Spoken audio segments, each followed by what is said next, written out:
जी सब लोग लगाया वो जी ठाकरिया ने सदिया वो जी।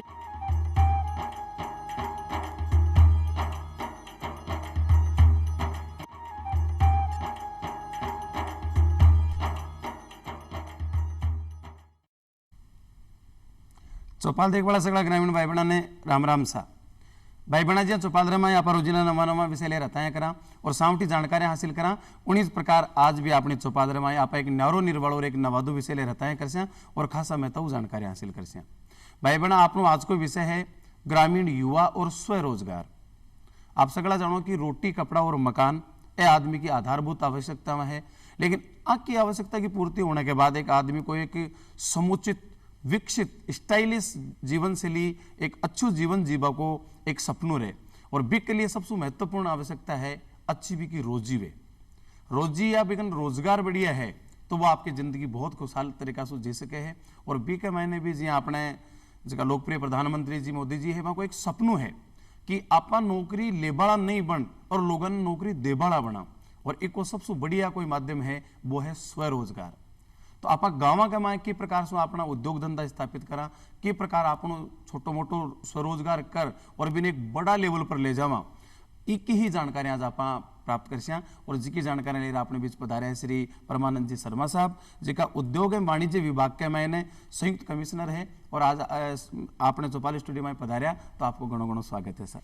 नमस्कार। परमानंद जी सौ पहले तो आज जानकारी दो कि आज हर युवा है जो बहुत बढ़िया पढ़ रही है अच्छी भी की माहित भी की पढ़ाई करा रही है बढ़िया शिक्षा प्राप्त करने के बाद वो चाहे कि मैंने अच्छा रोजगार मिले तो भी रोजगार की दिशा में सौ पहली वो भागे नौकरी के पीछे सरकारी नौकरी मिल जाए ताकि अपन महीना की फिक्स तनख्वाह बोकरे वेतन भोगी बन जावा। लेकिन भी शिक्षा के देखा और एक रोजगार की देखा तो मात्रा में काफी गड़बड़ी है, रोजगार कम है और शिक्षा प्राप्त कर वाला युवा ज्यादा है। तो सरकारी नौकरी नहीं मिले बाद में एक युवा के सामने पूर्ण सा लक्ष्य है जिका ने वो अगर बाकी तरफ कदम बढ़ावे तो आपको अच्छा जीवन जी सके। आपने सही कहा, चूंकि हमारे देश में हमारे प्रदेश में शिक्षा का निरंतर प्रसार हो रहा है तो जो जो शिक्षा बढ़ती है लोगों की आकांक्षाएं बढ़ती हैं, इच्छाएं बढ़ती हैं और शिक्षा प्राप्ति के बाद रोजगार के प्रयास सभी करते हैं।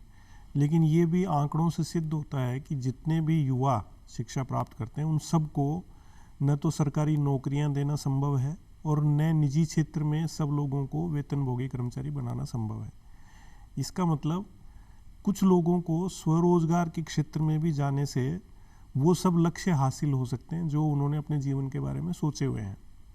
हमारा भारत जो है उसकी आबादी दिन प्रतिदिन बढ़ रही है, लोगों की आमदनी भी बढ़ रही है, आर्थिक गतिविधियां भी बढ़ रही है।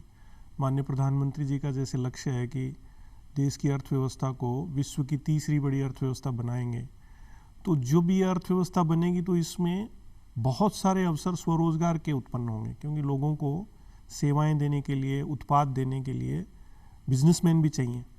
तो ये एक मार्ग है जो बहुत जल्दी युवा अपना सकते हैं। आपने देखा होगा कि शहरों में आके या गाँव में युवा करीबन 25 से 30 साल की उम्र तक लगे रहते हैं कंपटीशन देने के लिए और कई बार तो खूब सारे प्रयास करने के बाद भी नंबर नहीं आता।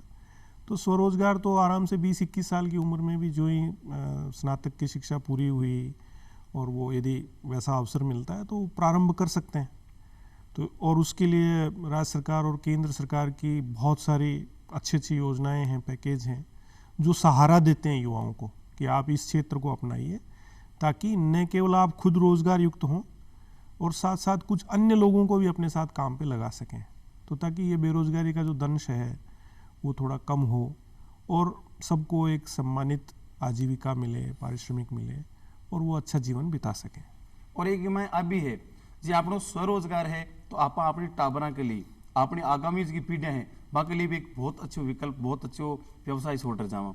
आप सरकारी नौकरी करिए, हाँ आप रिटायर हो गया और आप टाबरन कहीं देर जाओ ज्यादा से ज्यादा कुछ 1 लाख रुपया दे सका या आप टाबर ने भी सरकारी नौकरी तैयारी करा 3rd ग्रेड की तैयारी करे नौकरी ला के तो वो 30,000 रुपये की जिंदगी शुरू हुए। आप बढ़िया जमी जमाई व्यवसाय अपना टाबर ने दिया तो भी की इनकम है शुरुआत में जठा वो धंधो संभाले जल्दी भी का कई लाख कमाई भी की कमाई चालू हो जाए। तो और उसको स्वरोजगार है वो बहुत बढ़िया है। लेकिन स्वरोजगार के लिए जरूरी है परमानंद जी प्रशिक्षण की। बिना प्रशिक्षण के कोई आदमी कोई स्वरोजगार कर नहीं सके। तो कोई आदमी स्वरोजगार चालू करबो चाहे तो वो प्रशिक्षण कटाव ले के लिए भी कोई सरकार की कोई योजना में कुछ व्यवस्था में है क्या? जी हाँ जी, बिल्कुल आपने सही कहा। पहले तो जो आपने पहले बात कही कि जो वेतनभोगी कर्मचारी हैं उनके जो बच्चे हैं उनके सामने वास्तव में नए सिरे से संघर्ष ही रहता है, सबको अपना अपना लड़ाई लड़नी पड़ती है। लेकिन जो बिजनेस के परिवार हैं उसमें बच्चे अपने पिताजी का दादाजी का काम आगे आगे संभालते रहते हैं और कोई बेरोजगारी की चिंता नहीं है। और ये भी आपने देखा होगा कि आर्थिक दृष्टि से ज़्यादा समृद्ध जो लोग हैं वो सामान्यतया बिजनेसमैन मिलेंगे। बिल्कुल सही है। तो ये बात तो आपने बिल्कुल सही कही। अब जैसे नया व्यापार करने के लिए, नया उद्योग लगाने के लिए केंद्र सरकार और राज्य सरकार के बहुत सारे विभाग हैं जो प्रशिक्षण देते हैं। उद्यमिता विकास प्रशिक्षण हमारा उद्योग विभाग भी देता है। राजस्थान कौशल विकास निगम जो है, राजस्थान आजीविका मिशन जिसको बोलते हैं, वो देते हैं। जो भारत सरकार का एमएसएमई मंत्रालय है उनका एक एमएसएमई विकास कार्यालय यहाँ है, जयपुर में भी है। वो राज्य में अन्य स्थानों पर भी रोजगार परक प्रशिक्षण देते हैं। कुछ निजी कंपनियां और निजी संस्थान भी देते हैं, आईटीआई है जैसे। तो वो समय समय प्रयास करते हैं कि भाई आप कुछ मूल जो बातें उद्यमिता की हैं, जो बिजनेस करने की, वो सीखें। और नहीं तो आजकल वैसे तो एक तरह से ऑनलाइन क्रांति हो रही है, डिजिटल क्रांति। तो इसके बहुत सारे कोर्सेज ऑनलाइन उपलब्ध हैं। आजकल हर युवा के पास मोबाइल है, आप कोई भी उसमें देखें, ढूंढें तो उद्यमिता से संबंधित खूब सारे प्रशिक्षण उपलब्ध हैं। ये ज़रूर है कि प्रशिक्षण को सही रूप में पहले देख के, और फिर जैसे हमारा उद्योग विभाग है तो हमारा प्रत्येक ज़िले में एक उद्योग और वाणिज्य विभाग का हमारा कार्यालय है, जिसको सामान्यतः लोकप्रिय भाषा में जिला उद्योग केंद्र या डीआईसी बोलते हैं। तो उनका हमारा पूरा स्टाफ ही इसी काम के लिए है कि उद्यमिता से संबंधित गाइडेंस दें लोगों को, उनको बताएं कि कैसे जीवन में आगे बढ़ें। तो वो सहायता ली जा सकती है। आप पूरा राजस्थान में जगह जगह सेवा में दी है, पूरा राजस्थान देखे तो ये राजस्थान का परिदृश्य में आपा देखा तो ये पूरा विश्व की देखी जाए तो अर्थव्यवस्था है जिसकी कृषि पर आधारित है। भारत की तो मुख्यतः है ही है, राजस्थान में भी है ये गाँव की स्थिति। तो राजस्थान में किसाना का जो बच्चा है भाई ज़्यादातर है जगह स्वरोजगार की दिशा में कदम बढ़ावे। तो आपने एक राजस्थान का परिवेश ने देखता मैं आप कौन कौन सा ग्रामीण युवाओं ने कौन कौन सा स्वरोजगार की सलाह दो कि गाँव में थे अगर स्वरोजगार चालू करो तो फायदेमंद रहे? देखिए, 3 तरीके से काम हो सकता है। एक तो वो है जो पारंपरिक काम पहले से करते आ रहे हैं जो परिवार, जैसे अपने यहाँ बढ़ई का काम है, सुनारी का काम है, बागवानी का काम है या लोहारी का काम है। ये कुछ सारे काम तो पारंपरिक रूप से सब लोग कर ही रहे हैं। फुटवेयर बनाने का काम है।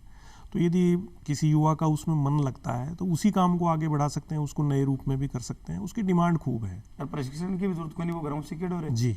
तो एक काम तो यही हो सकता है। दूसरा ये है कि हमारे खेत में जो भी चीज़ उपजती है, जैसे जितने भी तरह के अनाज हैं, जितनी तरह की सब्जियां हैं, फल हैं, मसाले हैं, ये सब खेत में उपजते हैं। तो इनको जैसे सामान्यतः किसान क्या करते हैं, सीधा मंडी में बेच जाते हैं। तो आप उन्हीं की प्रोसेसिंग करिए, और क्योंकि मांग तो बढ़ता हुआ देश है तो है ही, आप उस पर आधारित छोटा मोटा उद्योग लगा लें। तीसरा काम ये हो सकता है कि चूंकि आबादी है तो उनको सेवा देने के लिए कुछ जो कॉमन काम है, जैसे उदाहरण के लिए मोबाइल आज के दिन प्रचलित है, तो आप देख लें यदि उस गांव में कोई मोबाइल की सेल सर्विस का काम नहीं है तो आप वो कर लें। कोई 2 पहिया वाहन है, 4 पहिया वाहन है, उसकी वर्कशॉप वगैरह करने का काम है, टेलरिंग का काम है, रेडीमेड गारमेंट बेचने की दुकान है, किराने का काम है। ये तो सामान्यतः सभी जगह उपलब्धि है।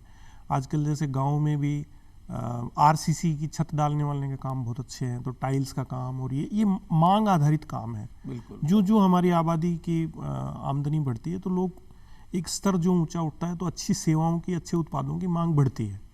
ये काम आराम से किए जा सकते हैं। अब कोई व्यक्ति मान लीजिए अपने गांव में रहता हुआ, वो 40 किलोमीटर दूर तहसील मुख्यालय, जिला मुख्यालय, वहाँ क्यों जाएगा? यदि मान लीजिए आसपास के 2-3 गाँव के अंदर ही कोई अच्छा कारीगर है। मैं जिस गाँव से बिलोंग करता हूँ, हमारे गाँव में मुझे ध्यान है कि कोई 2-3 ही कारीगर हैं जो ये टाइल्स और चेजे का काम बहुत बढ़िया करते हैं। उनकी बड़ी डिमांड रहती है, वो हमेशा मांग में रहते हैं और आगे से आगे उनको तिथियां देनी पड़ती हैं।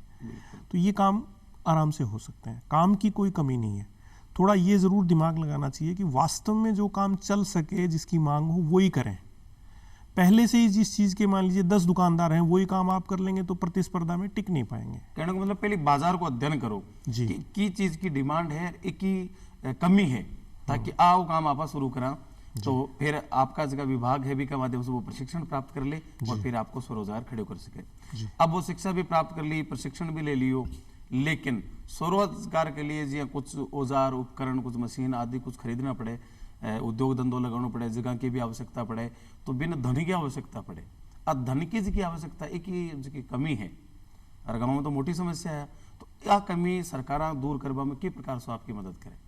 हाँ देखिए, वैसे तो हो सके तो धन अपने स्वयं की पूंजी ही लगानी चाहिए, पर मान लीजिए उसका इंतज़ाम नहीं है तो ऋण देने के लिए भारत सरकार और राज्य सरकार की कम से कम 5-6 लोकप्रिय योजनाएं अभी चल रही हैं। एक योजना तो बहुत लंबे समय से 2008 से क्रियान्वित की जा रही है, प्रधानमंत्री रोजगार सृजन कार्यक्रम, PMEGP उसको लोकप्रिय रूप से बोलते हैं। उसमें आजकल 50 लाख रुपए तक का ऋण तो मैन्युफैक्चरिंग काम के लिए और 20 लाख का ऋण सेवा काम के लिए मिलता है। और उसमें मतलब 17 लाख को नहीं, यदि मान लीजिए निर्माण का काम को करना है, फैक्ट्री लगानी है, तो 50 लाख की अधिकतम सीमा, सेवा के लिए 20 लाख है। तो इतने राशि में आराम से छोटा काम स्टार्ट हो जाता है। और उसमें बहुत अच्छी अनुदान सरकार द्वारा दिया जा रहा है। ग्रामीण क्षेत्र में 25% अनुदान है। उसमें भी यदि मान लीजिए कोई महिला आशार्थी हैं या अनुसूचित जाति, जनजाति, अन्य पिछड़ा वर्ग, माइनॉरिटी, विकलांग या दिव्यांग सज्जन कोई हैं, तो उनको और 10%, 35% का अनुदान भारत सरकार दे रही है। तो बड़ी लोकप्रिय योजना है। इसी के अलावा जो राजस्थान सरकार की योजनाएं हैं, जैसे मुख्यमंत्री लघु उद्योग प्रोत्साहन योजना, बहुत लोकप्रिय योजना है।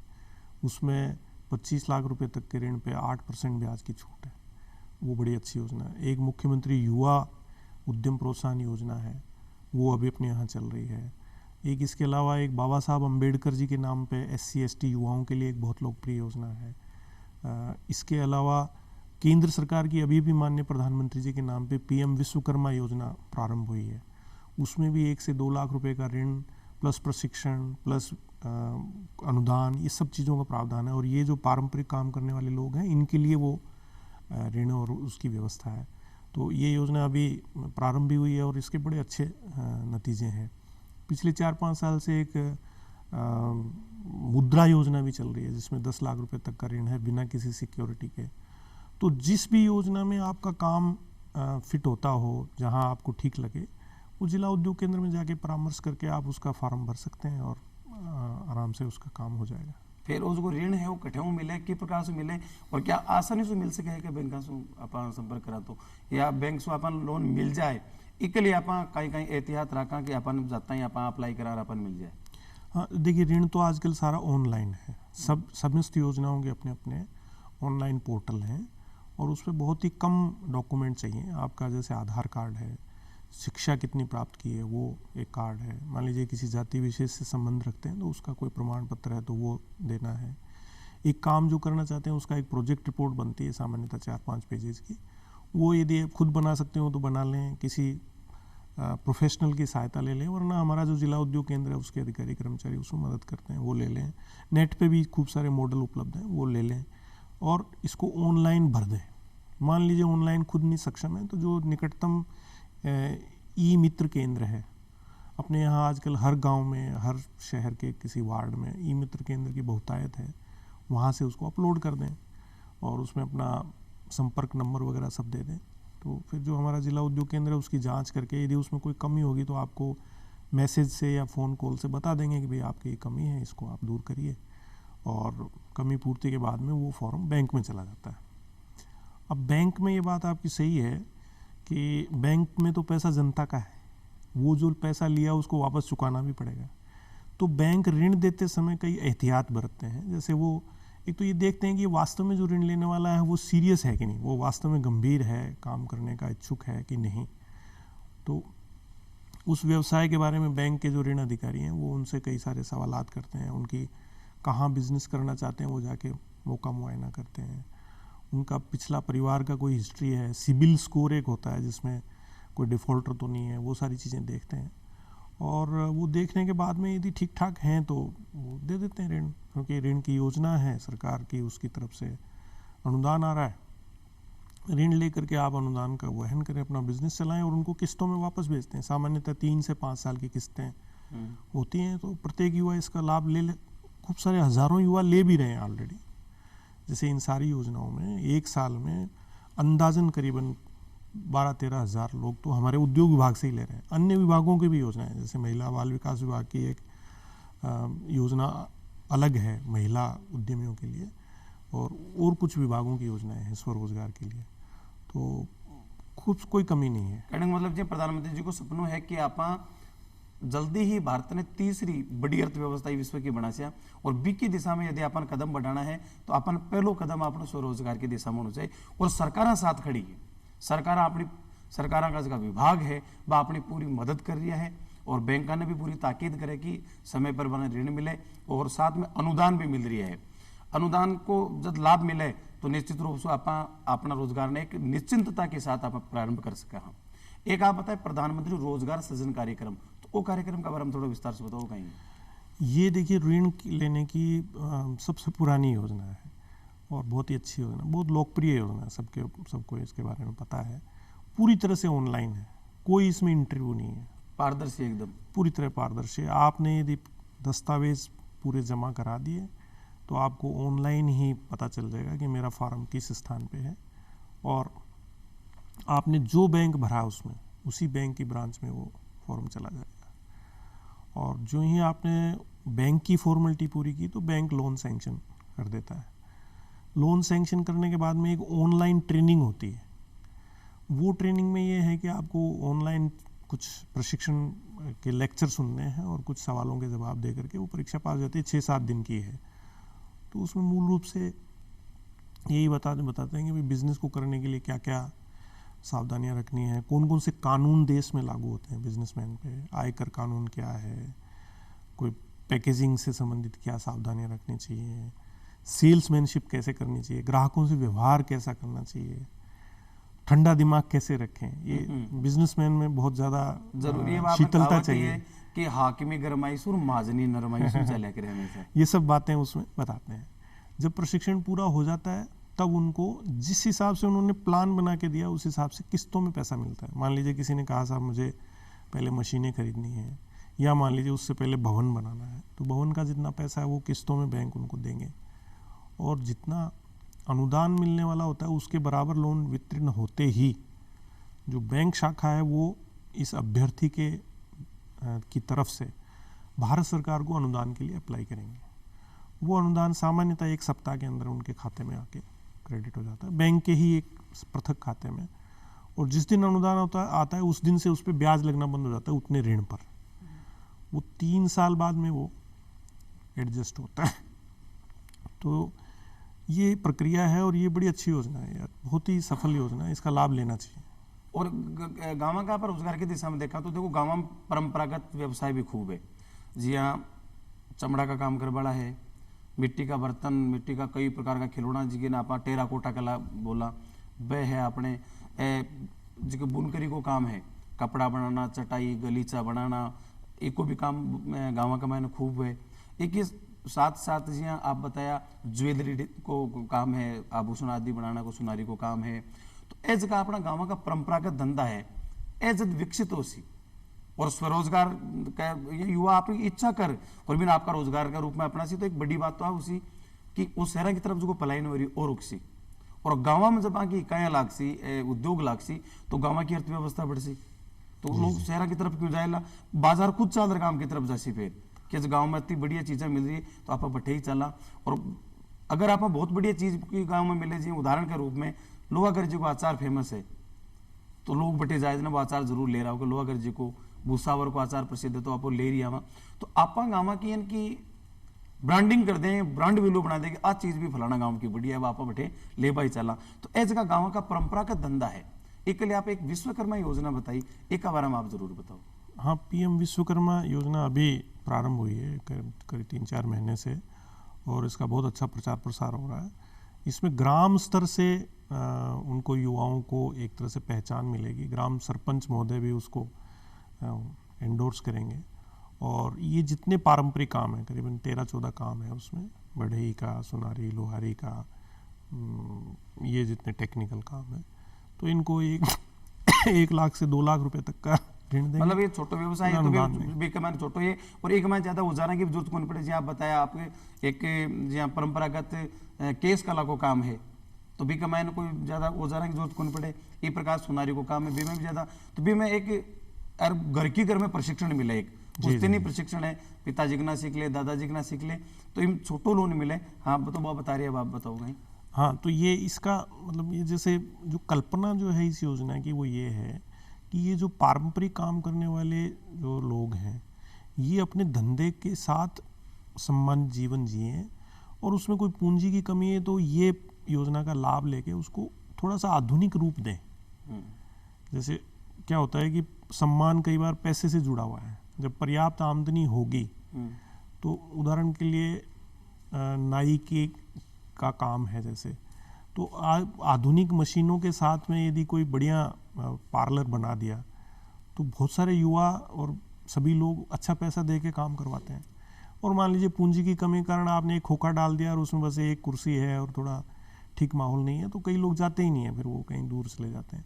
ऐसे ही अन्य चीज़ों पे भी ये चीज़ें लागू हैं।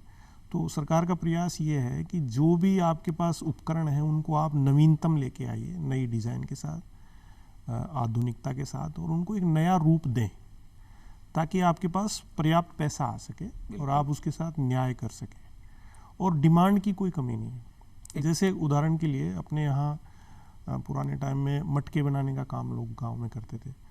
अब आप देखिए कि पोट्री से संबंधित आज आप शहर में रह रहे हैं तो कितने आइटम आज मध्यम वर्गीय परिवार और लोग अपने घरों में रखते हैं। तरह तरह के फूलदान हैं, कई मूर्तियां हैं, बाहर लगाते हैं बड़ी सुंदर, उनके अच्छे दाम देते हैं लोग। बिल्कुल। जब हस्तशिल्प मेले वगैरह होते हैं, अभी जैसे हमारे विभाग का भी ये प्रयास है कि हम जिला स्तर पे हस्तशिल्प मेले लगाएंगे, जो अभी वर्तमान राजस्थान सरकार है उनके संकल्प पत्र में भी ये लिया हुआ है। तो उसमें ये काफ़ी आइटम हस्तशिल्प के बहुत अच्छे बिकते हैं, बहुत अच्छा पैसा लोग देके जाते हैं। तो थोड़ा उसको यदि चेंज कर लेंगे, आज की आवश्यकता के अनुसार उसको बदल लेंगे, तो पैसा भी मिलेगा, सम्मान भी मिलेगा। बिल्कुल सही बात है। एक कहावत किया करे कि एक आदमी कोई बारे गयो और बटे भी गाय चरावा को काम मिले, तो वो गाय चरावा से दुखी हो गए और बटे गाय चरावा की नौकरी भी नहीं मिली, तो वह कहावत का गाय चराता तो बापू जी की ही गणी की। तो ऐसे की आज का नई पीढ़ी का पढ़े लिखा युवा है ने, आपको परंपरागत धंधा से मुंह बंग हो रही हो यार, और भी नहीं समझे, जबकि वो धंधा तो बहुत बढ़िया है। बा लोगों ने आप कहीं कहना चाहो? नहीं, इसमें देखिए मैं आपसे आग्रह करूंगा, आप समय समय पे हमारे समाचार पत्रों में ऐसी कई सारी स्टोरीज आती हैं जिसमें जैसे किसी किसान के बच्चे ने आधुनिक शिक्षा ली और उसके बाद उन्होंने अपने यहाँ पे जैसे हर्बल सब्जियां बनाना शुरू किया, हर्बल अनाज, खाद कीटनाशक रहित चीज़ें, और उनके बहुत ही अच्छे दाम मिलते हैं। फूलों की जैसे खेती की, अब फूल एक सामान्य फूल है, एक वैसे जो डेकोरेशन में काम आते हैं, तो थोड़ा सा आधुनिक रूप देंगे तो उसमें वापस मन लगेगा। देखिए मन से हटने का कारण क्या है? मन ही नहीं था, पैसा नहीं था। पैसा यदि आने लगे तो अपना गांव कौन छोड़ना चाहता है? कोई सभी लोग यहाँ आज अब जयपुर जैसे महानगर में कोई व्यक्ति आ गया काम करने के लिए, तो इतना महंगा किराया दे के आप किसी कोने खांचे में पड़े हैं और उधर घर वाले परेशान हैं, तो आपको यदि गांव में ही सम्मानित जगह मिल जाए, सम्मानित काम मिल जाए, पर्याप्त पैसा आने लग जाए, तो आप वहीं रहना चाहेंगे। शुद्ध वातावरण, उसी का ही ये प्रयास है। ये जो पीएम विश्वकर्मा योजना है, ये उसका ही एक दूसरा रूप है। कोई सेवा क्षेत्र के मैंने आदमी स्वरोजगार कर बचावे तो भी के लिए कहीं व्यवस्था है? कौन कौन सी सेवा क्षेत्र है जगह में ऋण भी मिल जाए? सेवा से तात्पर्य ये है जिसमें आप कोई ऐसा आइटम बना के नहीं दे रहे, आप केवल अपनी विशेषज्ञता के आधार पे सेवाएं दे रहे हैं। जैसे रिपेयरिंग के समस्त काम है, वर्कशॉप है, कोई डॉक्टर की क्लिनिक है, डायग्नोस्टिक सेंटर आपने बना दिया, मोबाइल का रिपेयरिंग सेंटर बना दिया, कोई शहर में जैसे वकील का चैम्बर है, सीए का चैम्बर है, वगैरह वगैरह। ये सब सेवा के कोई सैकड़ों काम है। इन कलाओं को न्यास करके नृत्य है, संगीत है, इनका कुछ इनका स्टूडियो बनाने का काम हो सकता है। अच्छा, इनका तो वो भी हो सकता है। तो इनका भी, हालांकि वो पूरी तरह से कई बार ग्रामीण क्षेत्र में काम नहीं करता, तो कोई गांव के युवा के पास में ही कस्बा है, मान लीजिए कोई 10 किलोमीटर, वहाँ भी काम किया जा सकता है। काम के लिए तो थोड़ा बहुत पलायन कर दें यदि नज़दीक के बड़े गांव में, बड़े कस्बे में। एक बड़ी महत्वपूर्ण बात है, चलते हैं जरूर बताओ आप कि आप बैंक से लोन ले तो कोई सिक्योरिटी या रहने का रूप में भी कुछ मांगे क्या आपने? हाँ, देखिए वर्तमान में व्यवस्था ये है कि भारतीय रिजर्व बैंक जो है RBI, उन्होंने व्यवस्था की गई है कि 10 लाख रुपए तक के ऋण पे कोई सिक्योरिटी देने की ज़रूरत नहीं है। उससे बड़ा ऋण है तो बैंक सिक्योरिटी मांग सकता है, आपके पास है तो दे दीजिए, वरना एक जो माइक्रो स्मॉल एंटरप्राइज हम बोलते हैं टेक्निकल भाषा में, उनके लिए एक क्रेडिट गारंटी ट्रस्ट फंड बनाया हुआ है भारत सरकार ने, उसमें इसका कवरेज हो जाता है। वो 2 करोड़ तक के लोन तक पर लागू है और वो एक तरह का बीमा है लोन का। अच्छा, उसमें कुछ प्रतिशत शुल्क देना पड़ता है और फिर सिक्योरिटी देने की आवश्यकता नहीं। तो आदर्श व्यवस्था ये है। जहाँ तक यदि है तो दे देनी चाहिए सिक्योरिटी, वो तो ऋण है 5 साल बाद चुकाने के बाद आपके पास वापस आ जाएगा, अपना काम चलाए। तो भाई बना ओह आपनो आज को चौपाल कार्यक्रम और आशा करा आपने दाया योसी और आदरणीय परमानंद जी आपने बीच पधार्या, आपको घणो घणो आभार। और अब समय की भी मर्यादा में है, फिर मिलसे एक नए विषय के साथ। जब तने आप सगला ग्रामीण भाई बना सु राम राम सा। राम राम।